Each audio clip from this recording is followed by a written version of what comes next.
はい、今回の横須賀ダンジョンは入山津から塩入にかけてのアップダウンの激しい住宅地の路地を歩いてみようと思います。かなり前にも同じルートで、撮った動画を上げたんですけれども、改めてナレーション付きで見てみたいというリクエストをいただきましたので、今回改めて入山津までやってまいりました。入山津中学校のすぐ裏手の斜面から塩入3丁目を抜けて塩入2丁目に向かうというようなルートで歩いてみようと思います。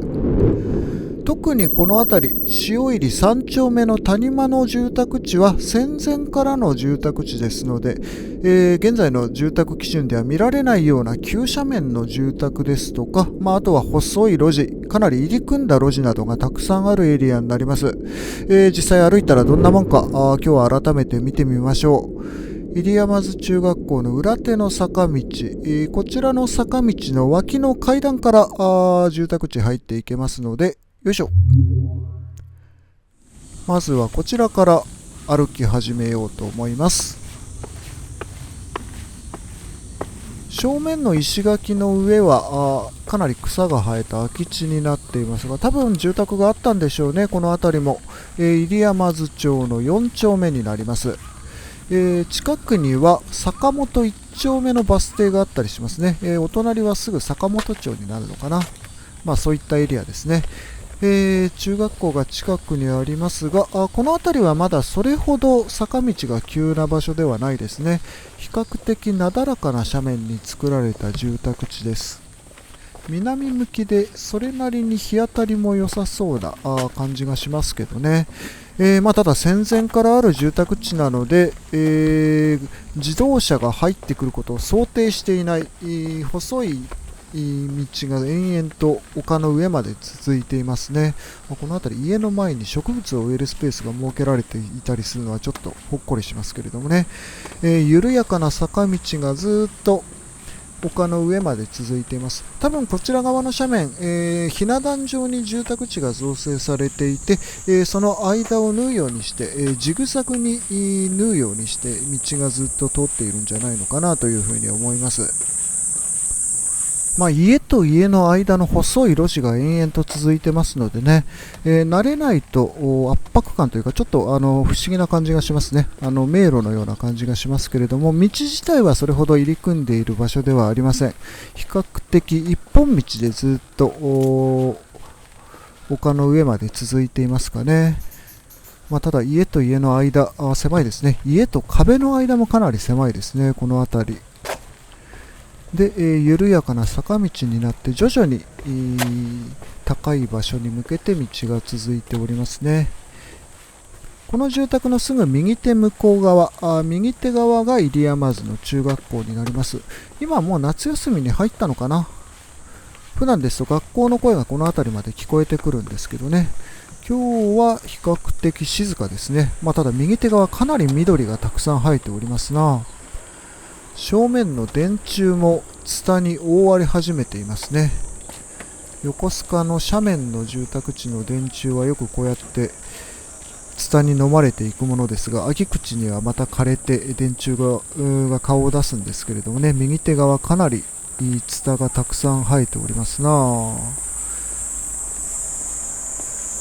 右手側も以前は住宅があったんでしょうかね。もしかしたら空き地になっていてその後に草が生えているのかもしれません。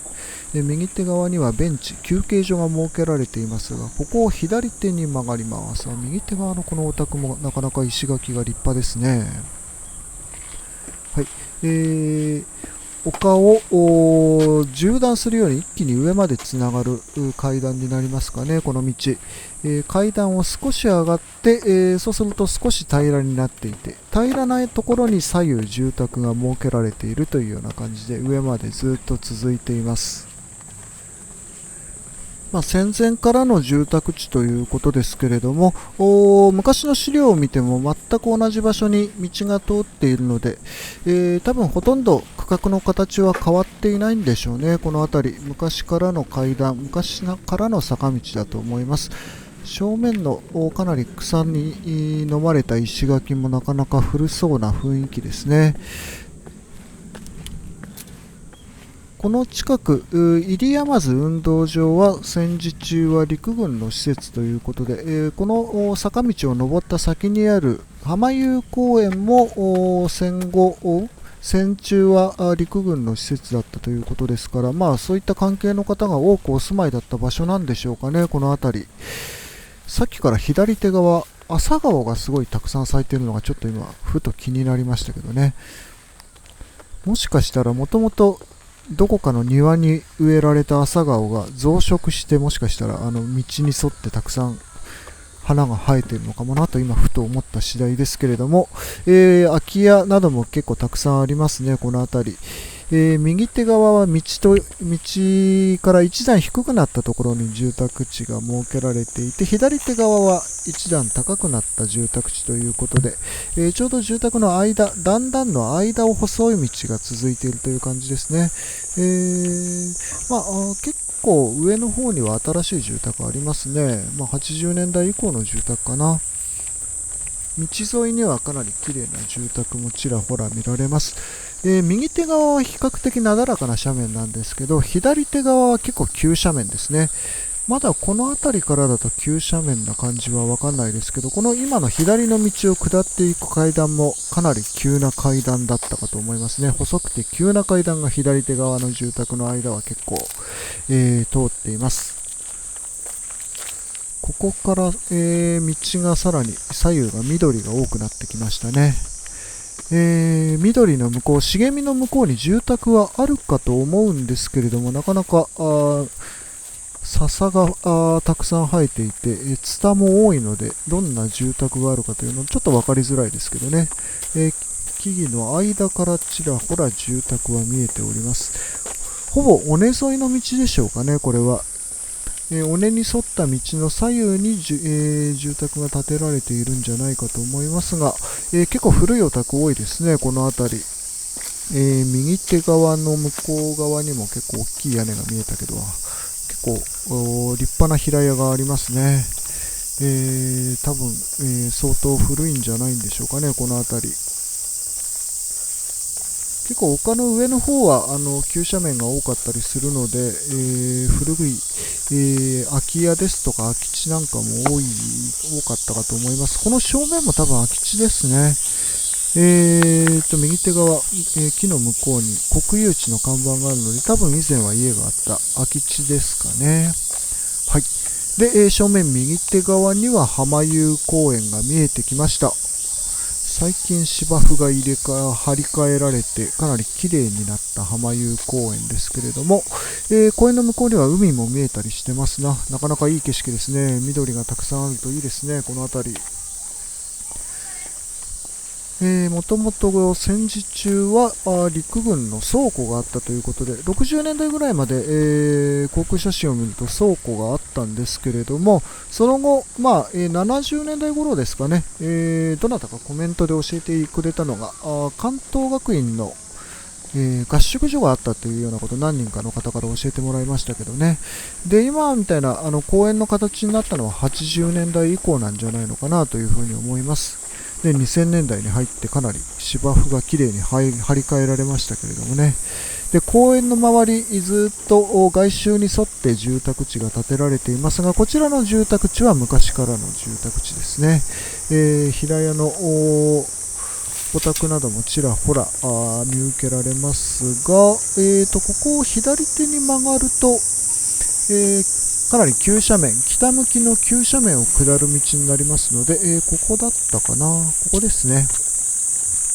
ここから左に曲がって今度は斜面の住宅地を下っていこうと思います。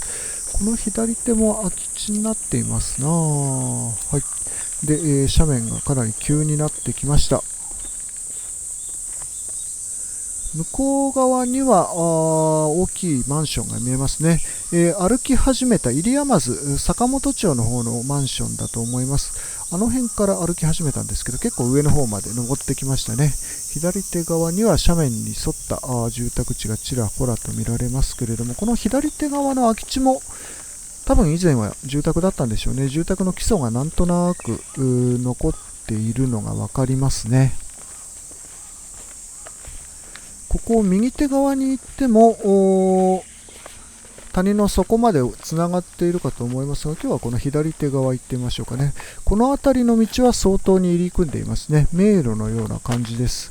分かれ道がたくさんあって、行き止まりもあれば下までつながっている道もあるという感じで、多分この左手側も基礎の感じとかを見る限り、昔は住宅があったんでしょうね。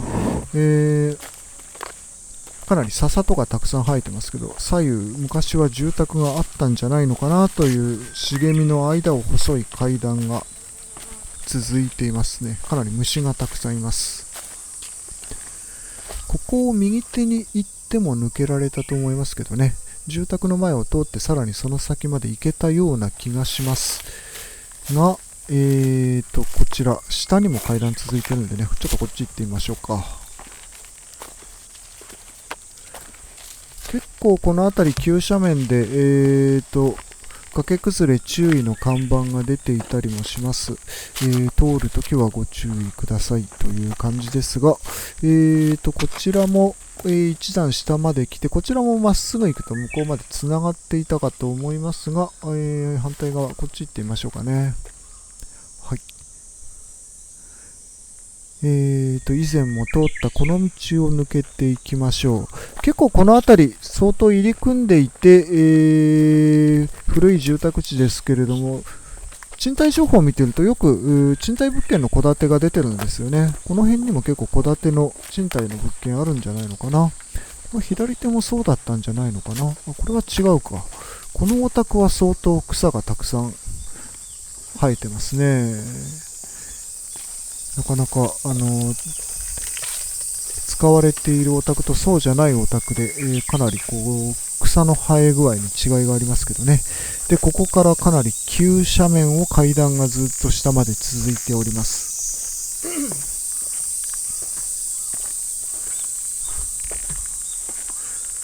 まあ、この辺りのお宅、斜面の上で、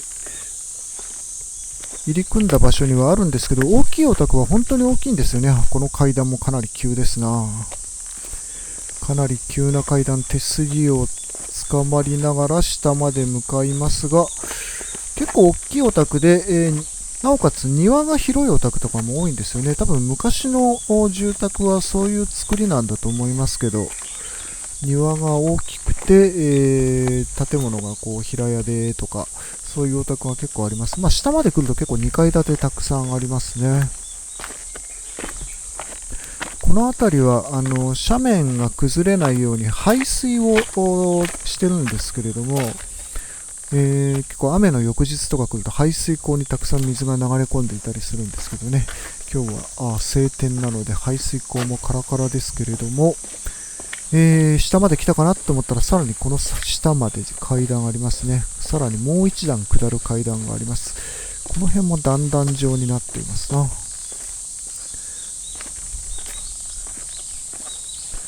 下まで降りてくると2階建てでなおかつ大きいお宅がかなりたくさんということで、正面の方には反対側の斜面、谷の反対側の斜面が見えてきましたね。こちらのお宅も大きいし、色が独特ですね。緑色。大きいお宅があります。右手側の細い階段は多分個人宅に行って行き止まりでしょうね。はい、谷の底まで降りてきました。ここがもう完全にボトムですね。ようやく一番下まで来ました。左右空き地になっています。左手は結構最近まで住宅あったような感じもしますけどね。はい。で、谷底に沿って、作られた舗装された道路まで降りてきましたね。左手側、かなり住宅の基礎が高く作られていますな。反対側の斜面。すごいですね。ビルみたいな、多分個人住宅の基礎だと思うんですけれども、かなり頑丈そうな基礎が作られております。基礎が2階建てになっているのはなかなかすごいですね。で、右手側、ちょっと空き地になっているあたりはやっぱり駐車場が多いですね。多分この辺に車を止めて、谷の上まで歩いて帰る方とかもいらっしゃるんじゃないでしょうかね。駐車場スペースたくさん設けられています。で、駐車場のすぐ、向こうからは斜面の住宅になっていますね。この辺もピロティが広くて車止められるようになってますな。左手のお宅、鉄棒でつっかい棒をしているのは住宅が倒れないようなつっかい棒なのかな。谷底のお宅、いろんなお宅がありますね。新しいお宅、古いお宅、結構いろんな年代の住宅が建てられております。やっぱり左手側は結構あれですね、車庫が設けられたお宅が多いですね。で、右手側、奥の方に長い階段があるんですけれども、あの階段を登るとまた浜湯公園まで上がれるんですけれども、今日はこちらの谷底、さらに、塩入り2丁目方面に向かって進んでいこうと思います。正面にはちらっと墓地が見えるんですけど、墓地のある斜面は塩入りの2丁目かな。墓地の上からが2丁目だったかな。多分地形に沿って長板振られていると思うんですけれども、今進んでいるのが2丁目方面ですね。左手に曲がると3丁目の斜面の住宅地があります。こちらの左手の階段、前に来た時はこの階段は上がらなかったんですが、ちょっとせっかくなので、今日はこちらの階段も入ってみましょうかね。かなり急な階段ですね、こちらも。階段に沿って左手側は高い石垣が設けられています。かなり急な階段と斜面の間に住宅が作られていますね。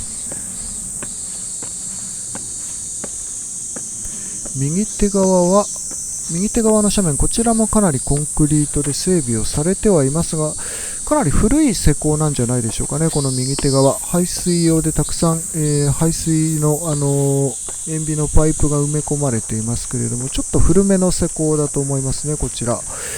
昭和4、50年代ぐらいですかね。で、右手側は個人宅に入る用の階段が設けられていますね。結構個人宅、こちらの斜面たくさんありますね。で、今歩いてるこちらの階段は中央がスロープになっているので、多分こちら自転車を引いて上がる方も結構いらっしゃるんでしょうな。左手は木の整備をしているのかな。作業されている方もいますが、さらにその向こう側、左手側には先ほど降りてきた浜湯公園のふもとの住宅地がこちらから見渡せますね。さっき通ってきたエリアとはちょっとずれてはいるんですけどね、浜湯会館のふもとの斜面、浜湯公園ですね。ついつい間違えちゃいますが。で、こちら側の斜面は細い階段がさらに枝分かれして、右側行ってみましょうかね。ずっと上まで続いているこちらを上がっていきましょう。左手側はアパートとかがあったんじゃないのかなというふうに思います。意外と階段の上の方にも集合住宅あったりしますね。集合住宅ありますし、この辺賃貸で出てるんですよね、この辺りも。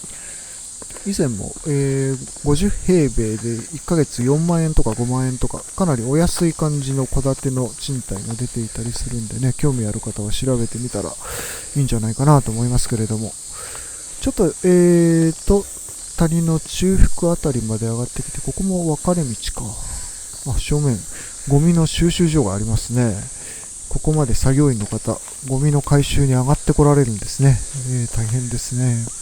左手側は住宅とかなり綺麗にお手入れされた庭と畑がありますね。ただこちらの斜面かなり急ですので、少し階段を上がるともう2階建てと同じ高さまで上がってきました。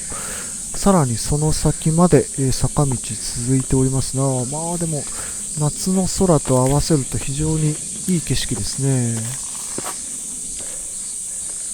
急な坂道が坂の上までさらに続いています。この右手側も個人宅用の階段だと思うんですけどね。ただ地図で見るとさらにその隣の宿まで続いているようにも見えるんですけどね。もしかしたら昔はつながっていたのかもしれないですけれども、今はもう隣の宿とはつながっていない、独立した道になっていると思います。右手側ちらほら階段ですとかね、あるんですけれども、すべて個人宅に上がる階段でしょうかね。右手にある階段、左手側は急斜面になっていて、すぐ下住宅が建てられていますね。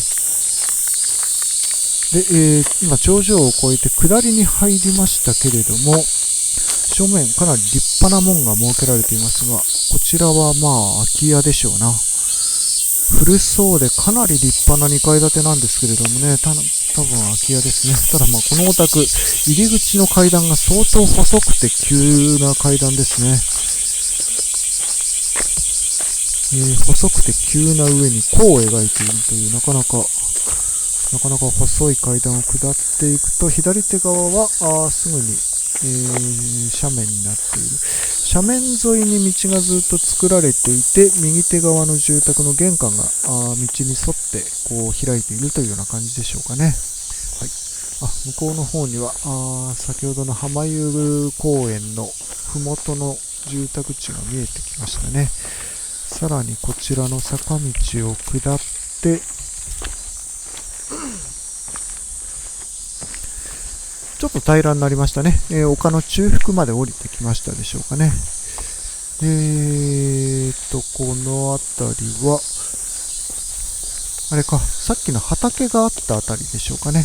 かなり中腹まで降りてきて、丘の上部外周をぐるっと道が一周していて、一周した道を戻って先ほど登っていた階段まで戻ってきましたかね。先ほどの階段まで戻ってきました。ここから元来た道を下って谷底の道までもう一旦戻りましょうかね。はい。左手側相当な急斜面、コンクリートで固められていますが、こちらのコンクリート壁相当高いですな。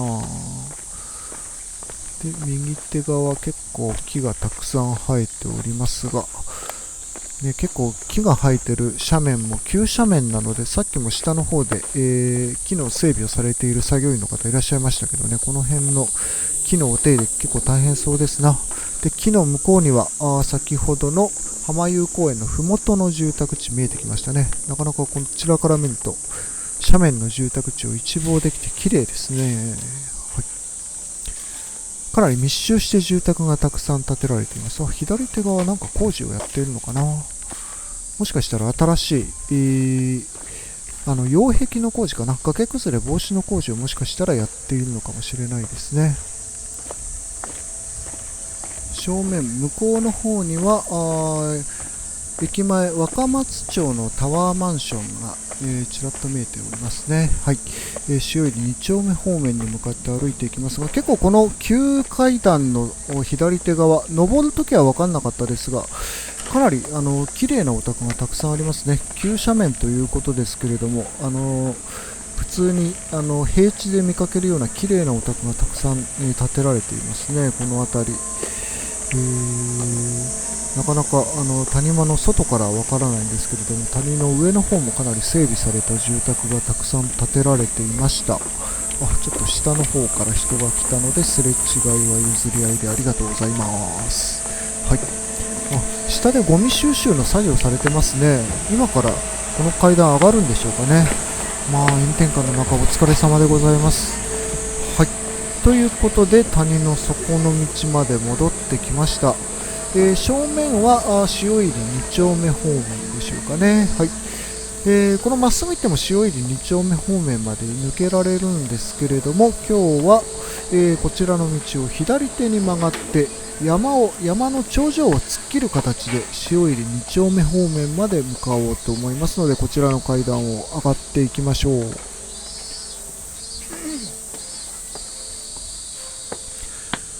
この辺りは去年来た時は結構住宅の建て替えをやってたんですけどね、工事が一段落したようですね。ここの右手にもゴミの集積場がありますね。結構この上の辺りにも、たくさん人がお住まいなのかな。住宅のブロック塀が設けられていますね。左手側正面には共同の井戸がありますね。かなり大きい井戸です。多分昔から使われていたんでしょうな。そして今も使われているんでしょう。綺麗にお掃除をされて、お手入れされた井戸が右手側にありますね。ただ階段は延々と上の方まで続いております。いいですな。夏の雲と緑のコントラストが非常に夏らしいですけれども、左手側は結構上の方まで上がってくると、ただこの辺りは空き地が多いですね。左手側も多分以前は住宅地だったんでしょうけれども、今は空き地になって草がかなりたくさん生えていましたね。さらにその上、1段上がった上にも住宅ありますが、こちらはお住まいか。右手側の階段は山の中腹をぐるーっと回って反対側まで行ける比較的なだらかな道になっていますね。今日はこちらではなくて急な階段の方を登っていきます。かなり急な階段ですが、多分階段が結構白くて新しいので、ここ数年以内に多分整備をし直したんだと思うんですよね。補修をされて綺麗になったんじゃないでしょうかね。登りやすい、かなり均一な階段がずっと上の方までさらに続いております。で、左手側には大きい建物、多分集合住宅ですね。かなり階段100段ぐらい上がってきましたけれども、左手側には集合住宅、そしてその右手側にはさらに今までよりも急な階段が、でもこちらの階段も整備をされていますな、補修をされていますな。さらに急な壁みたいな階段ですけどね、すごい角度の階段が谷の上までさらに続いております。虫も結構多いですけどね。去年来た時はこの辺り倒木で、道が倒れた木の下をくぐらないと通れなくなってたんですけれども、さすがにその木は撤去されて、左手に輪切りにされて処理されているかな。去年は木が倒れていたんですけれども、この辺りかなり木がたくさん斜面に生えていますね。ゴミは捨てないでくださいという警告が左手のフェンスに貼ってありました。ここにも貼ってあるな。ゴミ捨て禁止と貼ってあります。この辺り結構緑が濃いので、周りの様子分かりにくいんですけれども、上から見ると結構住宅あるんですよね。この辺りもちょっと郵便屋さんが来たので避けます。すいません失礼します。郵便屋さんもここまで上がってくるのが大変ですね。左右右手側住宅見えてますけど、この左手側茂みの向こうにも多分住宅あると思うんですよね、地図を見る限りで。その、左手にある住宅がさっき通ってきた、ぐるっと回った隣の谷間とつながっているんだと思うんですけれども、今はちょっと周りの様子実際に歩いてもなかなか分かりづらいところがありますね。かなり周りの草が濃くなってきました。多分もう山の頂上の部分まで来ていると思うんですけれども、夏草がかなり生えてます。夏の草が虫もいますな。かなり草の丈が高いですが、右手側フェンスがあるので、多分右手側も宅地なんじゃないでしょうかね。もしかしたらもう建物はないのかもしれないですけれども、多分宅地に住宅地の基礎に沿って、基礎の周りをぐるっと回るような道だと思うんですよね、この細い道。以前この辺りで迷子になっていた時に、こちらにお住まいのご近所の方に、こっち行けるよって教えてもらって、この道の存在を知ったんですけどね、かなり細い道を通ってさっき登った階段とは反対の斜面まで出てこれたと思います。はい、ちょっと開けましたね。反対側の斜面まで来ました。今向かっている正面が塩入2丁目方面、あと横須賀港の方面になりますね。谷を下っていきましょう。まだ周りがかなり、茂みが厚くて周りの様子分かりづらいですけどね。この左右にも多分住宅はあるんだと思うんですが、なかなか分かりづらい。ただこの辺りも急斜面急階段ではありますけれども、かなり整備された庭の広い商社のお宅が多いと思うんですよね。ちらっと木々の隙間から見えるお宅がかなり上品で綺麗なお宅があるなという印象です。でも草はたくさん生えてますね、この辺り。夏はやっぱり草が結構あれですね、山道は草が道を塞ぎますね。向こうの景色が見えてきた。ちょっと道が開けましたね。景色が開けてきました。正面に見える高いビルが塩入駅前の芸術劇場のホテルですね。ホテルの、高層ビルになるかと思います。でもかなり切り立った急斜面、左下に見える住宅の形で、いかに急斜面かわかるかと思います。急斜面に沿ってずっと階段が張り巡らされている。この辺りもかなり階段が入り組んだ場所ですね。右手側の階段は個人宅へつながっていて、さらにその隣の宿までつながっていたかと思います。細い階段が斜面を張り巡らしていますね。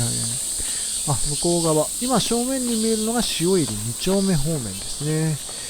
塩入2丁目方面ですけれども、右手側なんか行き止まりになってるな。こちらは多分右側、昔は住宅があったと思うんですけどね、以前はなかった立ち入り禁止のロープが張られていますな。はい。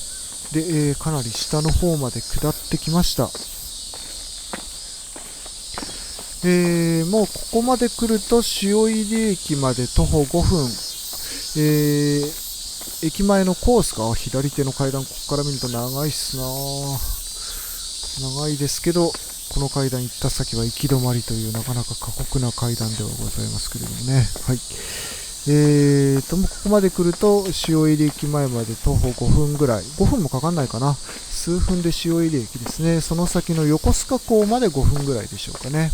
米軍基地ももう目と鼻の先です。昔米軍基地のあったあたり、あとコースカとかすぐ近くですけどね、あのあたり、戦時中の海軍ですとか海軍交渉まで、もう徒歩数分の場所ですので、おそらくそういったところで働いていた方とかそのご家族がお住まいだった場所なんじゃないのかなというふうに思います。